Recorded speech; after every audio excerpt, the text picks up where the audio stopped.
तिसऱ्यांदा या ठिकाणी हॅट्रिक केली आणि मी एक घोषणा देतो, आपण आपल्या मागे त्याची घोषणा द्या. लाडक्या बहिणीचा लाडका भाऊ संतोष भाऊ, संतोष भाऊ. लाडक्या बहिणीचा लाडका भाऊ,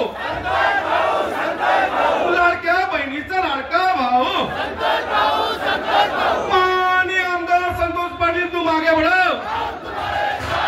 रावसाहेब पाटील तू आगे बढ़ो.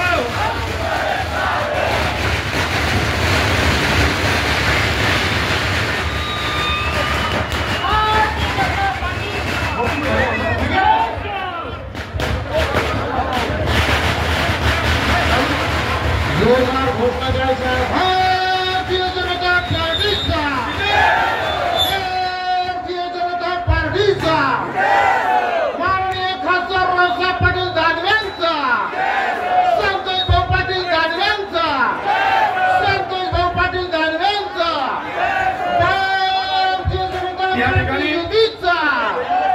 या ठिकाणी भोपाळ शहराच्या वतीनं मुकेश भाऊ चिरे, राजाभाऊ जोशी, राजू देवरे, रणवीर देशमुख, दीपक कोडे, दीपक कळेकर, राहुल ठाकूर, तालुका अध्यक्ष सर्व भोकरदन तालुक्याच्या वतीनं या ठिकाणी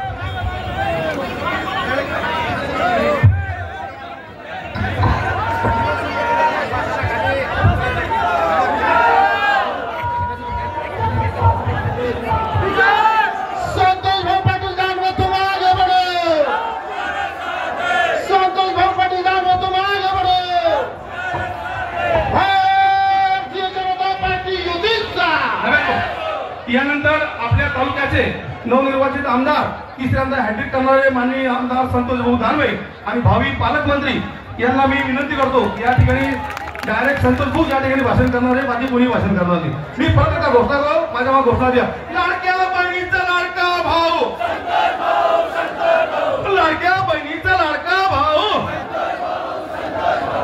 जय भवानी, जय शिवाजी, जय भवानी, जय शिवाजी, जय भवानी. भारतीय जनता पार्टीचा आदरणीय खासदार रावसाहेब पाटील दानवेंचा, संतोष भाऊ पाटील दानवे तुम आगे बढ़ो, संतोष भाऊ पाटील दानवे तुम आगे बढ़ो. भारतीय जनता पार्टी महायुतीचा. थोडी जागा द्या, बऱ्याचशा महिला आलेल्या आहेत, सर्वांना विनंती आहे थोडं नरम, थोडं आपण मागे सरका, काही थोडं मागे सरका, तुम्ही थोडं सरका. महिला खूप घेऊन आल्या. आजच्या या ऐतिहासिक विजयाचे आपण सर्वजण सहभागी झालो आहात. आपण या 15 दिवस खूप मेहनत घेतलेली आहे आणि आपल्या तालुक्याचा जो विकास झालेला आहे त्या विकास आणि आपल्या सर्व लाडक्या बहिणीच्या सहकार्यानं आमदार साहेब या ठिकाणी 23,000च्या प्रचंड अशा मताधिक्याने विजय झाले. तिसऱ्यांदा यांच्या हॅट्रिक बद्दल जेवढं कमी बोलावं तेवढं या ठिकाणी, जेवढं जास्त बोलावं तेवढं कमी आहे. परंतु आपल्या सर्वांचा खूप जास्त वेळ न घेता आपल्या तालुक्याचे नवनिर्वाचित आमदार व भावी पालकमंत्री आमदार संतोष पाटील दानवे यांना मी विनंती करतो की संतोष भाऊ आपण या ठिकाणी स्वतः बोलावं. सियावर रामचंद्र की, सियावर रामचंद्र की, पवन सुत हनुमान की, सियावर रामचंद्र की. जय भवानी, जय भवानी, भारतीय जनता महायुतीचा माननीय खासदार रावसाहेब पाटील दानवेंचा, माननीय निर्मलाताई दानवेंचा, संतोष भाऊ पाटील दानवे तुम आगे बढ़ो, संतोष भाऊ पाटील दानवे तुम आगे बढ़ो.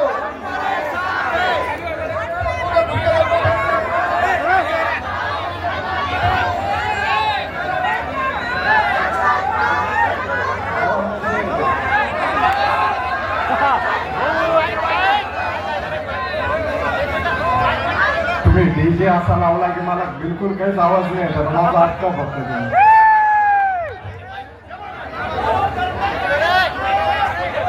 आज आपल्या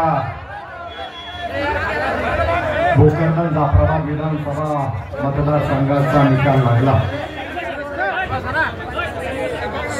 आणि आपल्या सर्वांच्या आशीर्वादाने मला तिसऱ्यांदा आपण सर्वांनी विधानसभेमध्ये पाठवलं, त्याबद्दल मी आपल्या सर्वांचं मनापासून या ठिकाणी आभार व्यक्त करतो।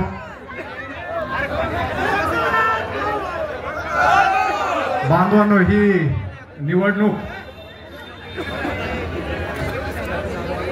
अतिशय लक्षवेधी होती, कारण आपण कधीच पराभव बघितला नाही, पण दुर्दैवानं मागच्या काळामध्ये लोकसभेचा पराभव आपल्याला बघावा लागला आणि अशा वेळेला लगेचच 4 महिन्यावर विधानसभा होती आणि त्यामुळं निश्चितच आमच्या सर्वांसमोर आव्हान होतं की आपल्या कार्यकर्त्याचं मनोबल कसं कायम ठेवायचं, या कार्यकर्त्याला दुःखातून कसं वर काढायचं, हे निश्चितपणे आमच्या परिवारासाठी सुद्धा मोठं आव्हान होतं। परंतु दादांच्या माध्यमातून आपण एक दुसऱ्यांना सावरून याच तालुक्याचा परत एकदा विश्वास जिंकून आज त्या ठिकाणी आपला विजय झालेला आहे। मी सर्वात प्रथम भोकरदन जाफराबाद विधानसभेतील आपल्या सर्व मतदार बंधू भगिनींचं मनापासून या ठिकाणी आभार व्यक्त करतो।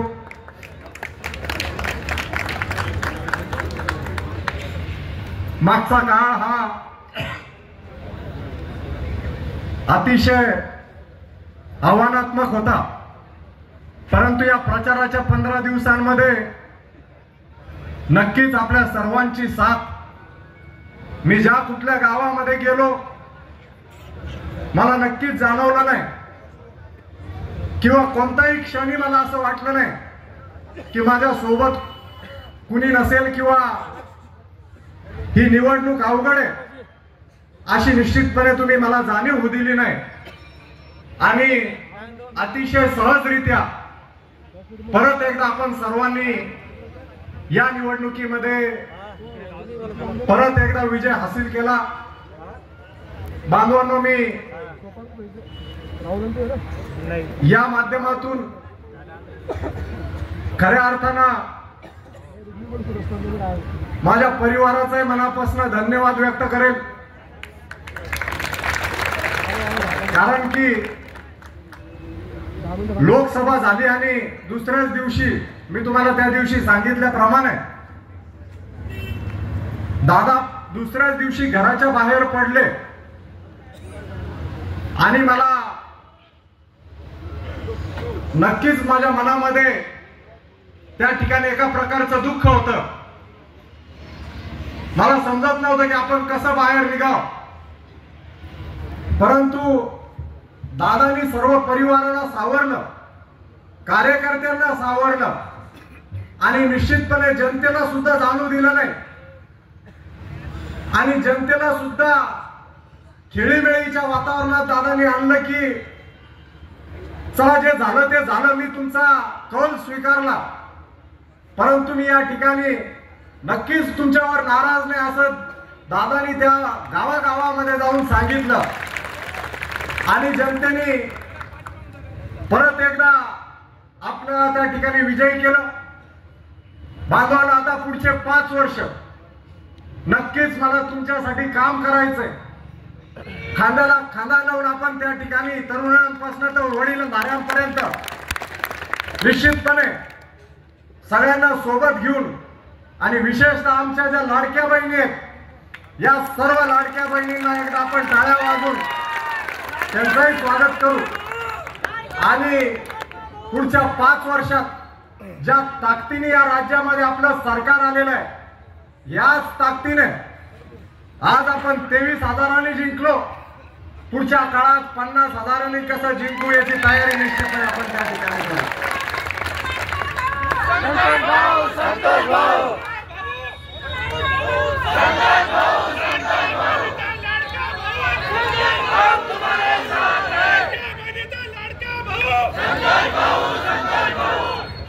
हे होत असताना बांधवांना जो चांगलं काम करतो त्याच्याकडे नक्कीच कुणीतरी वरून बघत असतं आणि त्यामुळं माझी बहीण संजनाताई जाधव यांचाही विजय त्या ठिकाणी झालेला आणि ज्यांनी लोकसभेमध्ये विरोधात गेले असते तर चाललं असतं, परंतु ज्यांनी पाठीतून खंजीर खुपसण्याचं काम आपल्या शेजारच्यांनी केलं, त्यांच्या आज जनतेने कशा चारही मुंडे चित केलेलं आहे आणि म्हणून जनतेचा माज करायचा नाही. दुसरी गोष्ट सांगतो की जातीवादाच्याही दूर राहिलं पाहिजे. जातीवादाची जर भाषाच्या नंतर वापरली तर आज 2-2.5 हजारांनी पडला, पुढच्या काळात हा समाज 2-2.5 लाखांनी तुला उलट केल्याशिवाय राहणार नाही. पाठीतून खंजीर खूप असतं, शेवटच्या रात्रीपर्यंत भाजप सोबत राहतो आणि रात्रीतून त्या ठिकाणी तुझी चाल खेळतो. या माध्यमातून आता जनतेने तुला धडा शिकवलेला आहे. सरळ घरी जाऊन बस, आता बाहेर निघू. आणि हे भारतीय जनता पक्षच नाही तर शिंदे शिवसेनेला सुद्धा आनंद झालेला असणार आहे की हा त्या ठिकाणी चारी मुंड्याचीच झाला म्हणून. अरे किती तो त्रास. एखाद्याला गावातली जमीन जरा विकायची असेल तर याला विचारावं लागतं, हा हडप करून घेतो. ही दडपशाही आता त्या ठिकाणी सिल्लोड मधली संपलेली आहे बांधवांनी. आणि खऱ्या अर्थाने सिल्लोड तालुका आजपासून त्या ठिकाणी स्वतंत्र झालेला आहे.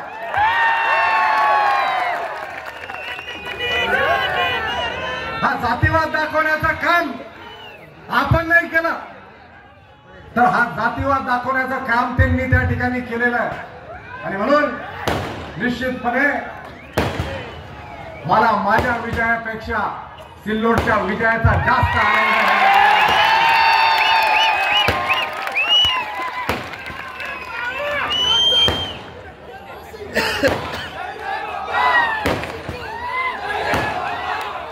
म्हणून मी आता जास्त वेळ घेणार नाही.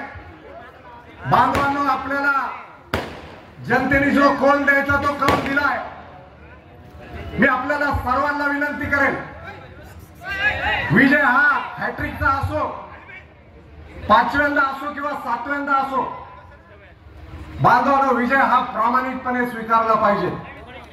मी तुम्हाला विनंती करेन, गावात जेव्हा जाल, आपल्या विरोधामध्ये अनेकांनी काम केलेलं आहे, परंतु मी नम्र विनंती करेन कार्यकर्त्यांना की गावामध्ये गेल्यावर मतदारांना सुद्धा वाटलं पाहिजे की भारतीय जनता पक्षाच्या कार्यकर्त्यांनी हा विजय विनम्रपणे स्वीकारलेला आहे. त्या ठिकाणी अतिशय शांतपणे कुणालाही त्या ठिकाणी त्रास न देता, उलट आता अजून जर आपल्याला 200ची लीड असेल तर अजून काही लोकांचे कसे मन जिंकता येईल याचा विचार आपल्याला त्या ठिकाणी करून गावामध्ये गोंधळ न घालता जनतेचे घरोघरी जाऊन आभार मानायचा, तरच खऱ्या अर्थाने हा विजय सार्थ होणार आहे.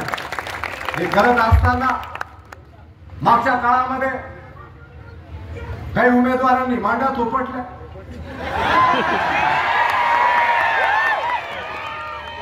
कशा थोपटल्या, दंड थोपटले, कसे थोपटले.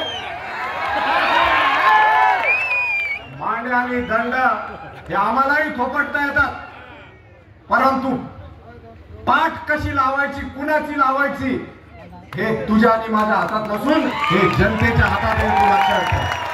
आणि त्यामुळं बांधवांनो, हा विजय मी दादांसह या मतदारसंघातील माझ्या आई वडिलांसह मतदारसंघातील सर्व जनता जनार्दनाला समर्पित करतो.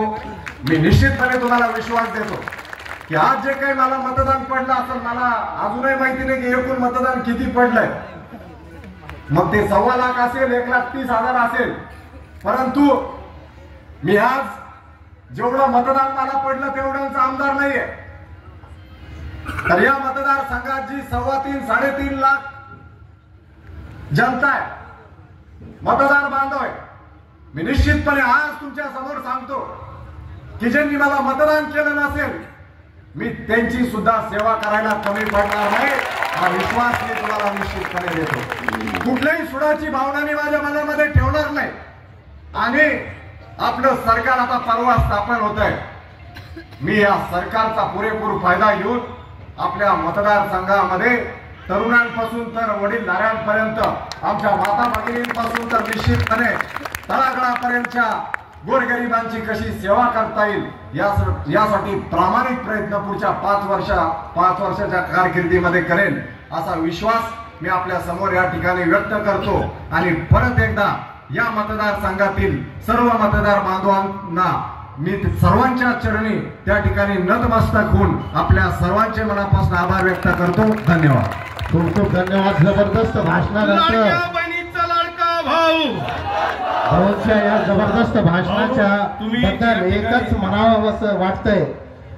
यांच्या भाऊच्या या जबरदस्त भाषणावर एकच शेर आठवतंय, न तीर से न तलवार से, न तीर से न तलवार से, न गोलियों की बौछार से संतोष भाऊ डरता है तो सिर्फ परवरदिगार से.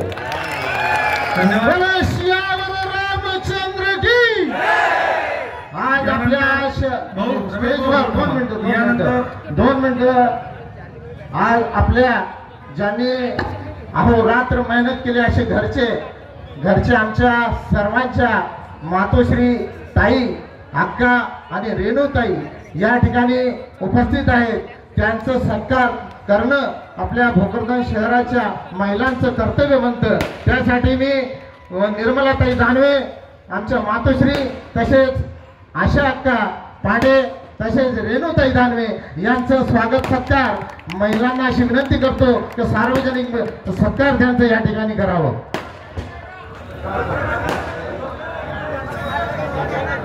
यानंतर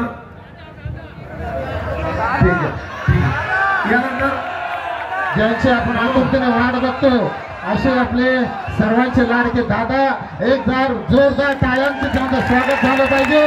रामचंद्र की, पवनसुत हनुमान की, धन्यवाद बलिदान में तुम आगे बढ़ो. धन्यवाद रमेश भाऊ. आमदार साहेब, आपल्या या स्टेजवर आपला जो फोटो आहे तर मला बरेच लोक फोन करून सांगताय की तुम्ही आमच्या नगरपालिकेकडे पाहताय. या नगरपालिकेकडे तुमचा चेहरा नगरपालिकेकडे आहे आणि येणाऱ्या काळात या नगरपालिकेकडे पण तुम्हाला पाहायचं आहे ही माझी तुम्हाला कळकळीची विनंती आहे. आणि मित्रांनो, आजचा हा विजय, ऐतिहासिक विजय, मी या ठिकाणी छोटीशी कविता सादर करतो की प्रत्येक शिंपल्यात मोती मिळत नाही. फक्त ऐकून घ्या. प्रत्येक शिंपल्यात मोती मिळत नाही, आईची सर्व मुले कृष्ण बनत नाही. कर्तृत्व अमर करते व्यक्तित्व माणसाचे, व्यक्ती जरी मेली तरी कीर्ती मरत नाही. आणि आंब्याचे गुण ज्याच्या अंगी तोच महान, बाबळीच्या सावलीत कोणी बसत नाही. धन्यवाद.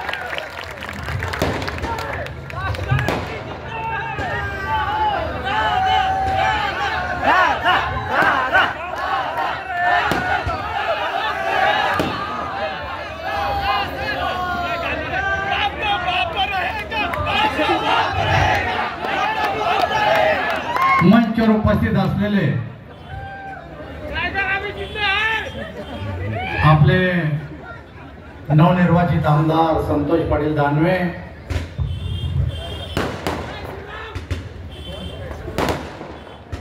आमचे अन्य सर्व सहकारी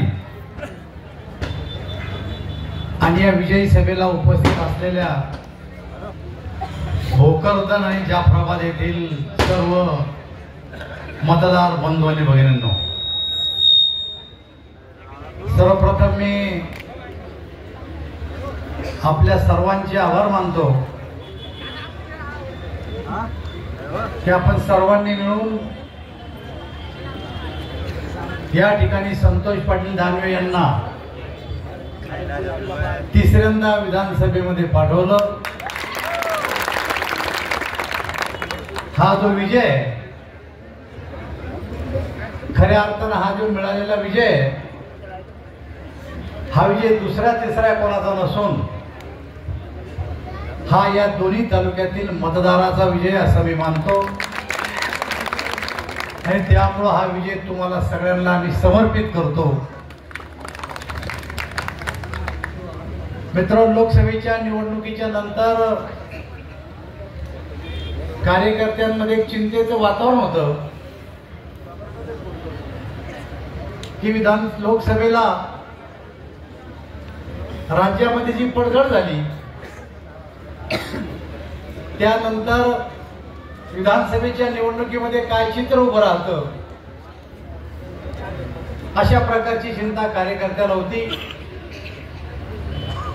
दरम्यानच्या काळात भारतीय जनता पार्टीने मला महाराष्ट्र राज्य निवडणुकीचा प्रमुख म्हणून नेमलं आणि राज्यामध्ये मला दौरे करावे लागले. मी, अमित भाई, देवेंद्रजी, चंद्रशेखरजी बावनकुळे आणि आमची सारी टीम आम्ही विदर्भात दौरे केले, मराठवाड्यात दौरे केले, नाशिकला उत्तर महाराष्ट्रात दौरे केले, कोल्हापूरला दौरे केले, पश्चिम महाराष्ट्राचे ठाणे आणि मुंबईला दौरे केले. आणि त्याच वेळेस आमच्या लक्षात आलं की लोकसभेला जी चूक झाली ती चूक लोक विधानसभेला करणार नाही आणि या राज्यामध्ये पुन्हा भारतीय जनता पार्टी शिवसेना युतीचं सरकार आणतील ही खात्री आम्हाला त्या टायमाला झाली होती. आणि अपेक्षेप्रमाणे मित्र जे निकाल आहे मी आता बघत होतो तर मागच्या वेळेस त्यांच्या एका पक्षाचे काय 50-55 उमेदवार निवडून आले होते, आमदार निवडून आले होते. आता उद्धव ठाकरे, शरद पवार आणि काँग्रेसचे मिळून 50च्या वर जाऊन राहिले अशा प्रकारची परिस्थिती आहे. आणि त्यामुळं मी भारतीय जनता पार्टीचा राज्याचा प्रमुख म्हणून या महाराष्ट्रातील जनतेचे मी आभार मानतो. मित्र, मी आपल्या अगोदरही सांगितलं होतं की या निवडणुकीमध्ये आपलं यश मिळेल, कारण गेले 35-40 वर्ष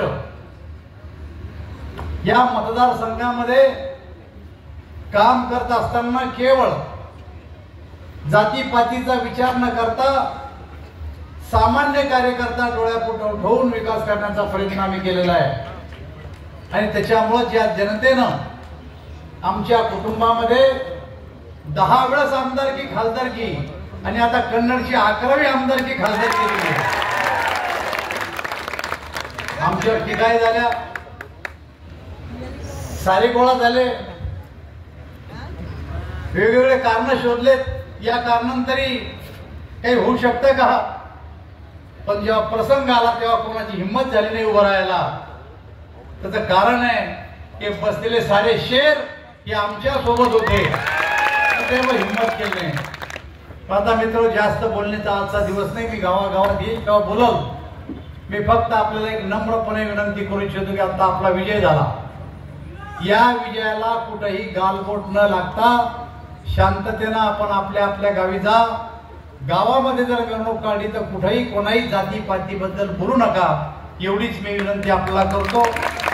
ज्यांनी आपल्याला मतदान दिलं त्यांचे तर आपण लोकप्रतिनिधी आहेत, पण ज्यांनी मतदान नाही केलं त्यांचे पण आपण लोकप्रतिनिधी आहे.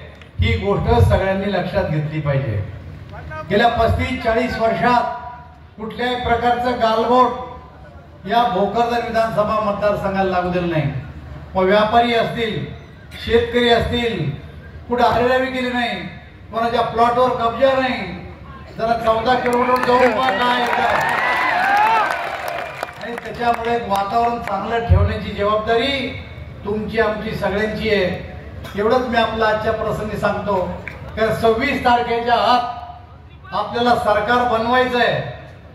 आज 23 तारीख, किती तारीख आहे? 23 तारीख आहे. आज 3 दिवसात आपलं सरकार बनवायचं आहे आणि त्यामुळं आपल्याला सकाळी मुंबईला जायचं आहे.